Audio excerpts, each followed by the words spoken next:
ছোটবেলায় মা চাচিরা এই ইলিশ মাছের তরকারিটা অনেক মজার করে রান্না করতো, খেতে কিন্তু অসম্ভব মজার হতো। আজকে আমিও চেষ্টা করব তাদের মতো রান্না করতে। আসসালামু আলাইকুম, কেমন আছেন সবাই?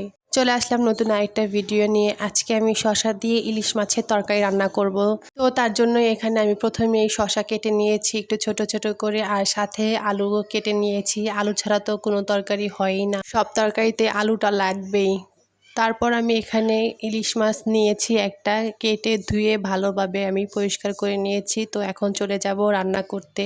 প্রথমে চুলায় কড়াই বসে একটু তেল দিয়ে গরম করে নিয়েছি, তারপরে মুঠ ভর্তি করে পেঁয়াজ কুচি দিয়ে দিলাম। এখন পেঁয়াজটা একটু ভেজে নেব যতক্ষণ পর্যন্ত না নরম হয়ে আসে। পেঁয়াজটা একটু নরম হয়ে আসলে এখানে আদা আর রসুন বাটা দিয়ে একটু হালকা ভেজে নিচ্ছি যাতে কাঁচা গন্ধটা চলে যায়। তারপর সামান্য একটু পানি দিয়ে সব গুঁড়ো মশলাগুলো দিয়ে দিব, হলুদ, মরিচ, ধনিয়া, লবণ সব দিয়ে আমি মশলাটাকে খুব ভালোভাবে কষাবো।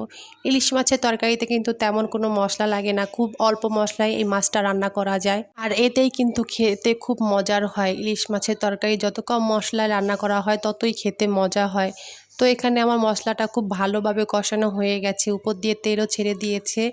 এখন আমি দিয়ে দিব কেটে রাখা ইলিশ মাছগুলো। ইলিশ মাছটা কিন্তু আমি এখানে কষিয়ে রান্না করছি, এতে কিন্তু মাছের আসল স্বাদটা পাওয়া যায় কষিয়ে রান্না করলে, আর খেতে কিন্তু খুব ভালো লাগে, ঘ্রাণটাও খুব সুন্দর আসে তরকারি থেকে। তো এখন আমি কিছুটা পানি দিয়ে মাছটাকে একটু সময় নিয়ে কষিয়ে নিব যতক্ষণ পর্যন্ত ভালো মতো কষানো না হয়।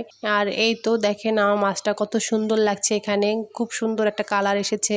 মাছগুলো আমার এখানে কষানো হয়ে গেছে, এখন আমি এক এক করে সব মাছ তুলে নিব। আর এই রান্নাটা কিন্তু আমি আমার মা চাচিদের থেকেই শিখেছি, তাদেরকে দেখতাম এইভাবে ইলিশ মাছগুলো কষিয়ে রান্না করতো, আর এতে কিন্তু খুব সুন্দর একটা ঘ্রাণ আসতো মাছ থেকে। আর ইলিশ মাছ তো এমনিতেই খেতে অনেক মজার হয়, সবার অনেক পছন্দের হয়। তো এখানে আমি মাছগুলো সব তুলে নিয়েছি, এখন মশলাটা আরও কিছুক্ষণ কষিয়ে এখন কেটে রাখা শসা আর আলু এর ভিতরে দিয়ে দিচ্ছি। তারপরে মশলার সাথে খুব ভালোভাবে মিশিয়ে আমি ঢাকনা দিয়ে ঢেকে দেবো কিছুক্ষণের জন্য।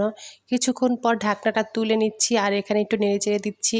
শসা থেকে অনেকটা পানি বের হয়েছে, এতে আমার আলু আর শসাটা সিদ্ধ হয়ে যাবে। তারপর আমি আরও 5 মিনিটের জন্য ঢেকে দিয়েছিলাম। কিছুক্ষণ পর ঢাকনাটা তুলে নিচ্ছি, আর এখানে আমার শসা আর আলু খুব ভালোভাবে সিদ্ধ হয়ে গেছে।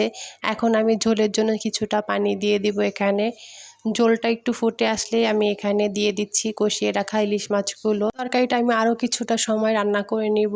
আর দেখেন তরকারিটার কালারটা কত সুন্দর হয়েছে। আপনারাও চাইলে এইভাবে একদিন শসা দিয়ে ইলিশ মাছের তরকারিটা রান্না করে দেখতে পারেন, খেতে কিন্তু খুব মজার হয়। আর এখানে কিছুটা ধনেপাতা দিতে পারলে খুব ভালো হতো, যেহেতু আমার হাতের কাছে ছিল না তাই আমি দিতে পারিনি। তরকারি তো রান্না করা হয়ে গেছে, আর আমি এখানে সাথে সাথে গরম গরম ভাত নিয়ে বসে পড়েছি খাওয়ার জন্য। অনেক এক্সাইটেড ছিলাম, অনেক দিন ধরেই এই তরকারিটা খেতে ইচ্ছে করছিল, তাই আর লোভ সামলাতে পারিনি, রান্না শেষ করেই খেতে বসে পড়েছি। বেশ মজার ছিল তরকারিটা। তো আপনাদের কাছে রান্নাটা কেমন লেগেছে অবশ্যই সবাই কমেন্ট করে জানাবেন। আজকে এই পর্যন্তই, ভালো থাকবেন, আল্লাহ হাফেজ।